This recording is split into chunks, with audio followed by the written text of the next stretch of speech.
Welcome to 247 Real Talk. I'm your host, Julian Perry. It's a pleasure to be here with you once again for another week. The first week of May 2023. Spring is trying to push its way into being in New York. Still fighting some cold temps, but hopefully very soon we'll be celebrating summer and warmth and outdoors and all we've been waiting for after being cooped up for so long. On this episode, I had several topics in mind, one dealing with gun violence, one dealing with a situation in New York with an emotionally disturbed person. I was all ready to record my podcast, and then something happened today that is a part of my personal life, a continuation of something I've been dealing with. And I thought, for all the time I've been recording and sharing my perspectives, I've never shared anything personal. So when I come back, we'll talk about me and something personal and really affecting in my life. I'll be right back.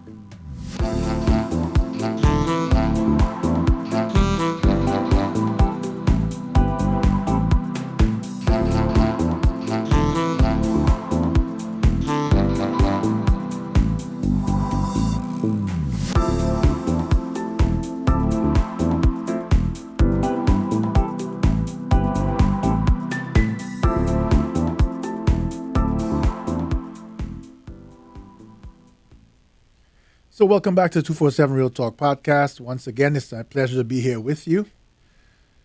As I mentioned in my introduction, and I'm going to ask you to bear with me if at times during what I hope is going to be a short podcast because it's personal and it can be a bit emotional. So I have two children, and this episode focuses on my son. When he was born, one of the things I noticed about him was he was always full of energy. He was always kicking his feet. And whenever you put him down at 1 month, 2 months, 3 months old, he kicked nonstop. As time went by, he walked really early, but he wouldn't speak.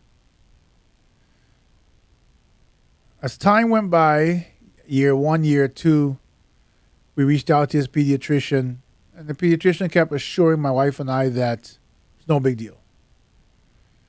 But my wife, because she's also an MD, she's also a medical doctor, she began to question that.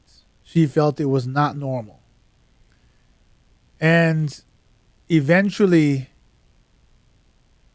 he was diagnosed with ADHD. For the next few years, he received speech therapy and a host of other supportive, not a host, but a few other supportive occupational therapy as he went through school, his kindergarten. And it really brought him up from where he was to a much more equal playing field with other kids in his class. But as time went by, we also noticed that he, in quote unquote terms, he bounced off the walls, right? He was always full of energy. He would never stop.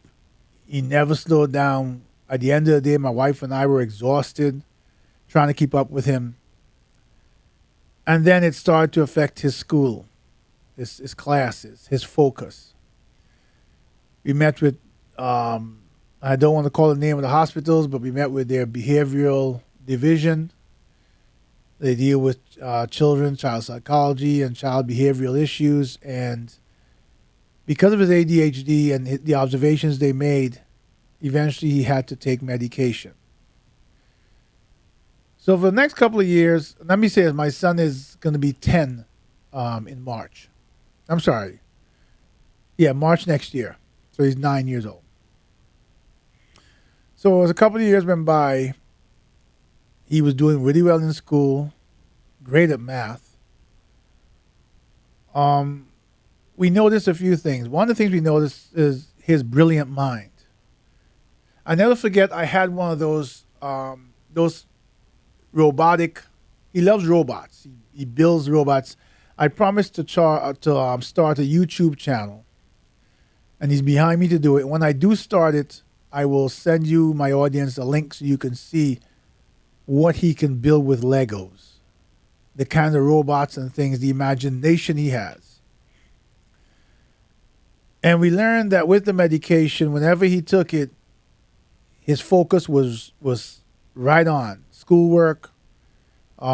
You could see where, like on a Saturday morning, sometimes we would. So I'll tell you about the side effects. So sometimes we didn't give it to him on the weekends, but on a Saturday morning, if you woke up and he was bouncing all over the place, and then you gave him the medication, a short time after, he would go by himself. We bought a lot of Legos, and not the baby Legos, the Legos that adults play with, and he would sit there and he would build something amazing. Getting back to what I was saying, I remember I got a robotic kit one time. It has the motor that you could use, little remote, and you have to put everything together. And the feet are tracks, like those tank tracks, robot tracks. And so I sat there, poor me, with my glasses on because these are really small pieces, and I put this thing together for him. And when I got to the tracks, I stopped at the end of the day. It took me a few hours to get the rest of the body together. And I looked at the bag of tracks, and it must have been, I think they said 300 pieces, just for the feet, just for the tracks to run on. And I said, I can't do this. I'll do it another day. And he would ask me every other week about it, and I said, Daddy's busy today and tomorrow. I can't do it. And I was busy, but I was also contemplating, with glasses on, trying to put 300 small pieces together. And he asked for a while, probably for a month or two, on and off. And then one day he came and said, "Look, Daddy, look," and it was done. And I stood there with my mouth open, because I have no clue to this day how he put it together. But that gave me some more insight into his mind and his brilliance and the way it works in engineering and technology and robotics. But on the same side, what we began to see is other parts of him. He's a loner. He likes to watch these robotic shows and things on TV, and he watches TV in our dining room. He likes that spot for some reason. And if you go in the room at certain times, he'll ask you point blank, "Can you leave?" He likes to be alone. There have been occasions where he's gone to a birthday party, all the kids are playing, and he will go sit by himself. We also began to realize that he's struggling with social skills. So even at school right now, he has a few friends he plays with when he has to do group sessions, but when they go to recess, he plays by himself. He doesn't like to be around crowds, and he almost doesn't like to be around any kids. Even when kids come over to my house to play in the backyard, there'll be 3, 4 kids playing outside, 5 kids. That means there are 4 kids playing, and he's by himself. They also notice that he likes, when he goes out in the yard, he forgets all of his toys. He wants a stick or a piece of metal and a cardboard box, and he wants to continuously hit it. Just bam, bam, bam, and to the point that it gives me a headache and it's drumming in my head, and then I realize that it actually gives him comfort. The other side effect we found was he would be talking to you in a general story, just a normal story, nothing, and start crying. The medication messes with his emotions. Over time, the medication has been changed probably 5 or 6 or 7 times, different types of medication, slow release, quick release, all sorts of things to get him through the school day and to stay with him long enough that he can, when he gets home, he can do his homework. Because once the medication wears off, he's got no more attention span for that at all. Don't care what you do. And then the emotions take over. So this continued up till, I guess, the end of last year, getting progressively, I don't want to say worse, but getting progressively visible. Getting to a point where my wife and I are recognizing that we're seeing changes of isolation, self-imposed isolation, and we're seeing certain behaviors that we couldn't understand. He got what they call IEP evaluations every year. And on the last evaluation, my wife can tell you the names of these things more than I can because she works from home and she's able to go to a lot more of the things when I can go, at times, but I can't go all the time. The last test he was given in that scope, he scored really, really high on the autism spectrum. And immediately what we were told is this is going to be a huge challenge. First of all, not because he scored so high on the autism spectrum that he's basically autistic, but because he's one of those unusual cases where he behaves normally in most instances. People who interact with him think he's a normal child. When I say normal, please forgive me using the word normal. It's quote unquote, meaning that people think he's like any other kid running around. He does not get immediately identified as autistic because he doesn't display the typical autistic behavior normally. So, thus began the search to help him, understanding what he likes. He wants to be an engineer. He loves robots. And if you look, and my wife has done a tremendous amount of research on this. And there are programs available that teach robotics and Legos and engineering, all the things that will support and nurture his brilliance. But no one tells you. Imagine you go somewhere that's officially run, and you get a diagnosis of high on the autism spectrum, and then no one says, "Okay, these are the things that are available. These are the things you have to do."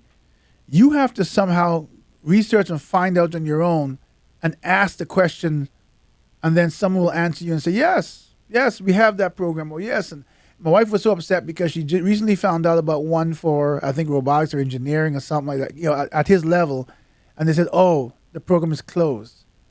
But the program was open for enrollment when he was diagnosed, but no one told us. So it's one thing for officials and organizations to say they have all this support out there for children who are struggling with autism. But no one volunteers to hold your hand as parents and guide you through what is available and how to make sure that your child can succeed in a world that is going to be very difficult for him.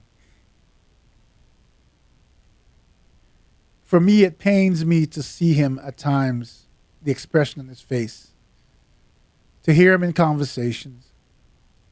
He is struggling. He worries about everything at his age. At times you see this painful expression on his face to the point you think that he's in physical pain, and he's not. He struggles at school. He struggles because he doesn't like people who are not his immediate family in his personal space. And even at times he doesn't even like us in his personal space. But at school he can't control that. So he gets into trouble in school because he basically says to other kids, "Stop." And the thing about he's in a mixed class where there are children with various challenges and along with children without challenges, a mixed class. And he has come home several times and talked about other kids who come right up in his face and stare at him. When we talk to the teachers, we understand that that's a kid that did that is a kid with their own challenges. But you understand that what that presents to him. So he says, "Stop, stop, stop." And then the teachers yell at him because he's saying stop. And they think that he's being disruptive without them having any understanding of what each child is going through.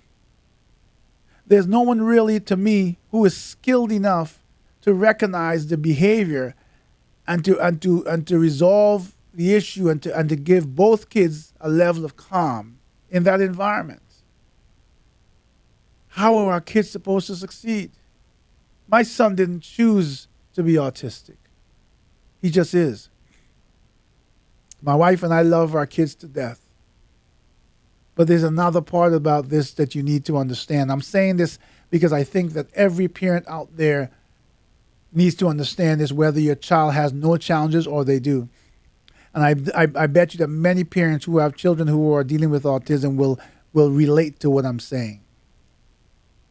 As parents, we feel helpless.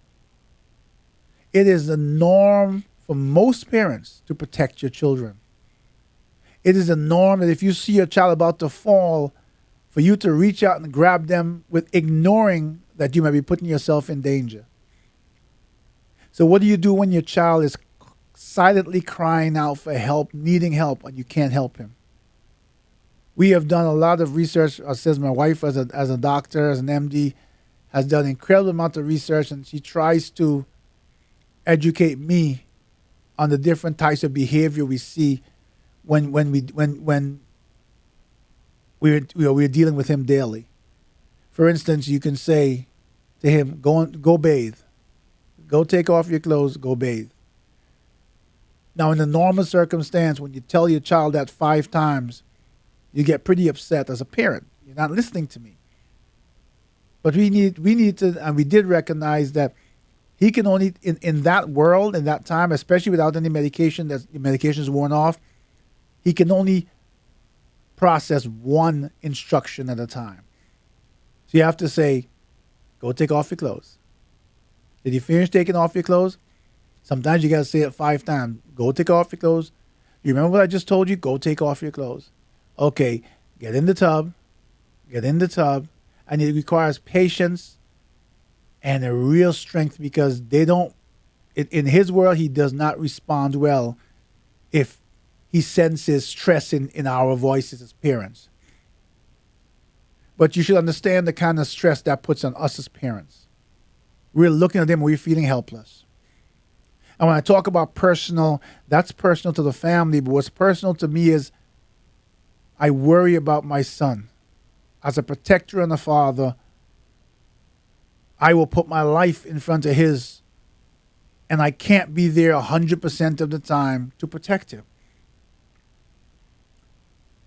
When my wife is overwhelmed, and she is a lot more than I am at times, because she's not just dealing with the same thing I'm dealing with seeing him, but she's the one who is engaged because of our schedules and all that. She's the one who is engaged with the specialists and the teachers, etc., on a daily basis. Don't get me wrong. I go to all the counseling sessions whenever he meets with the counseling parents. I go to the parent teachers. I go to the evaluations when they're having them. But there's a lot more going on like that daily. As I said, she's able to do that because of her schedule. But she needs to vent.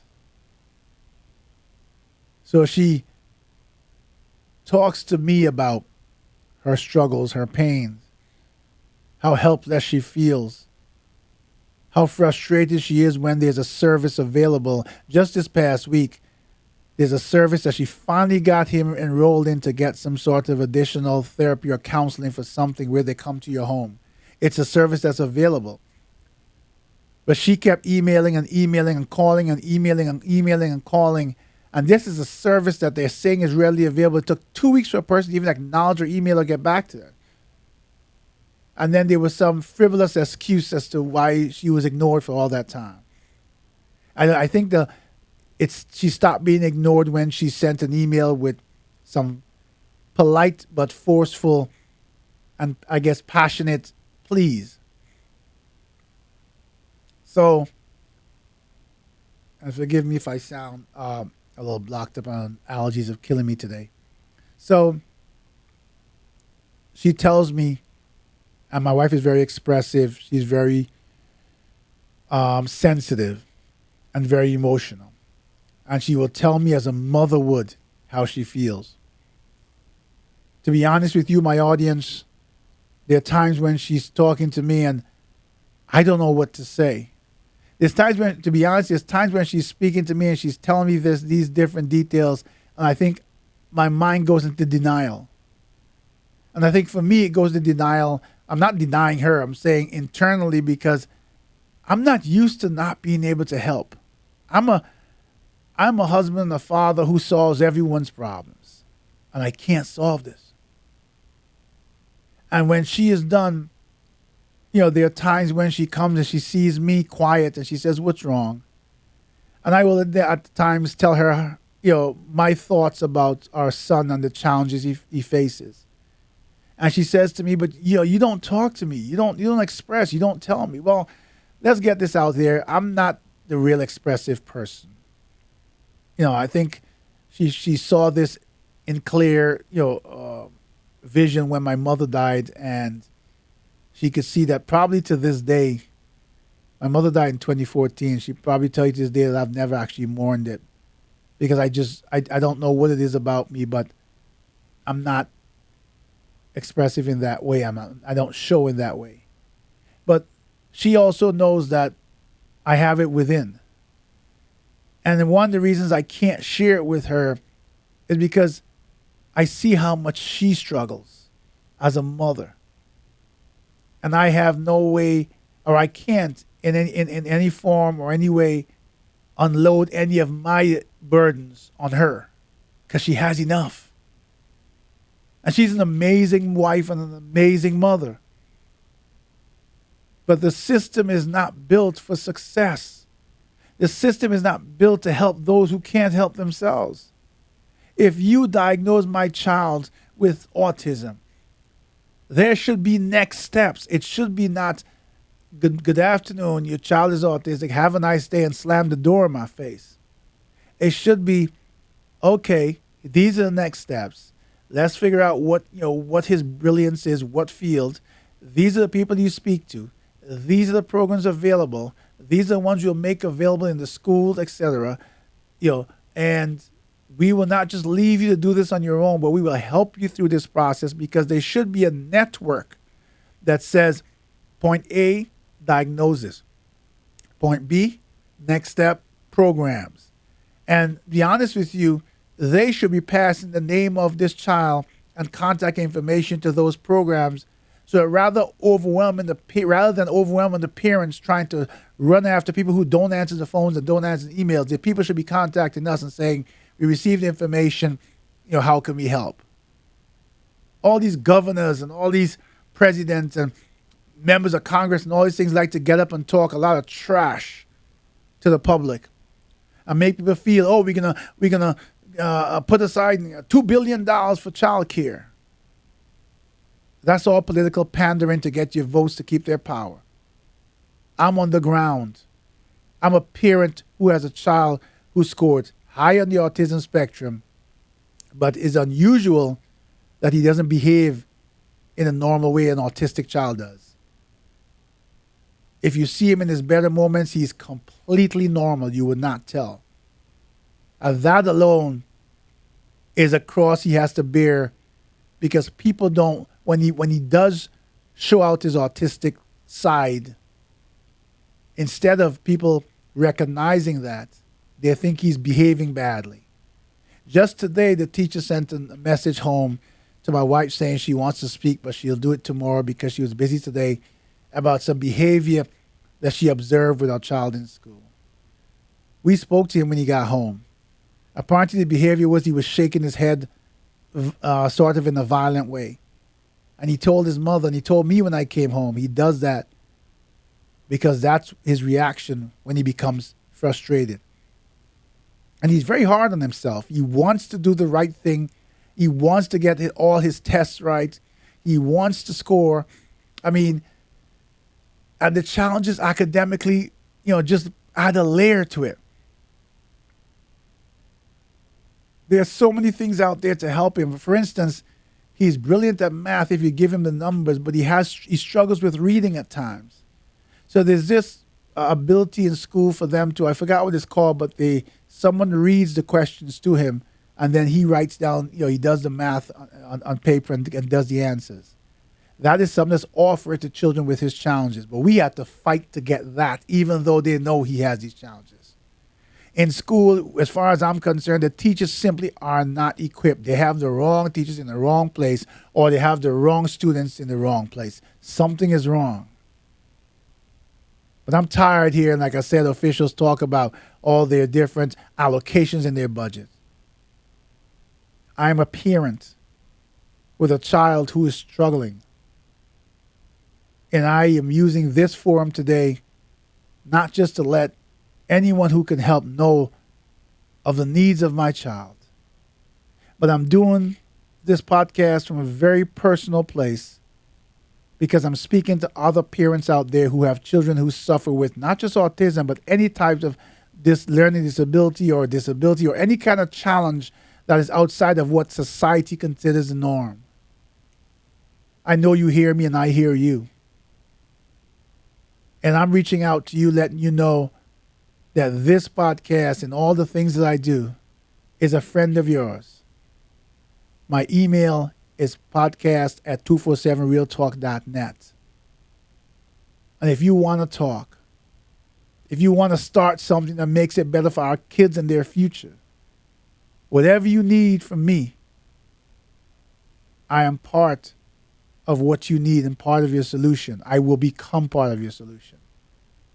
So to all the parents out there who have children and know what it is to have a child struggle, this is my story. There's a lot more to tell, but I tried to just tell the most important things, and I tried to do it in a manner that's not too emotional. Because every parent knows out there that when you look at your child, you become overwhelmed with emotion when you feel helpless.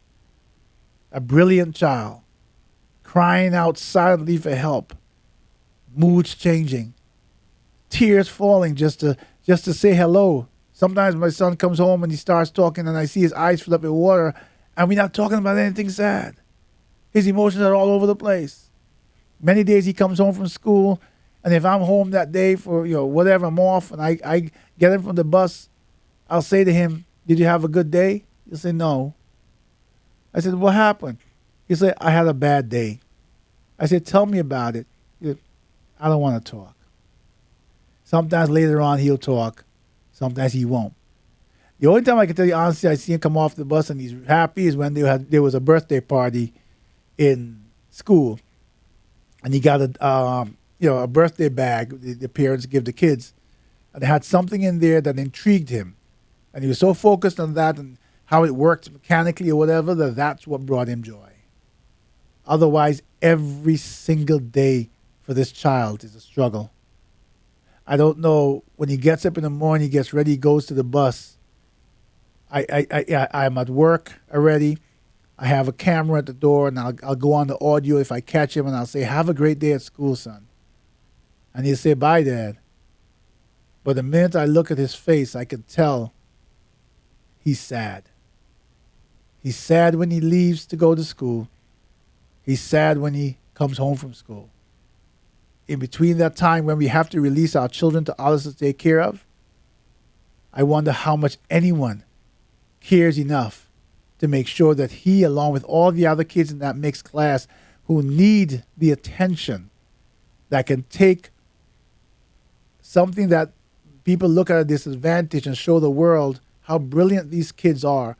And it's already been proven how brilliant autistic kids are in their own realms. They need help.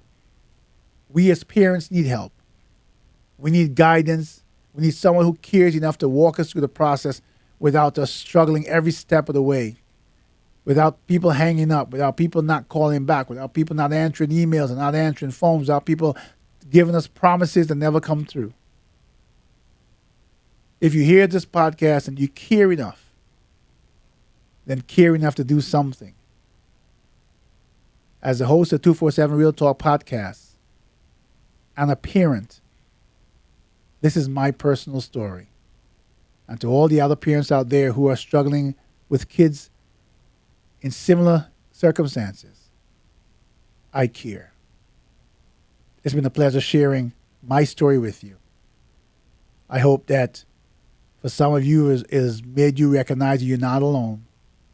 For some of you, maybe hearing it has brought you comfort. And for others, has made you recognize that united we stand to make a difference.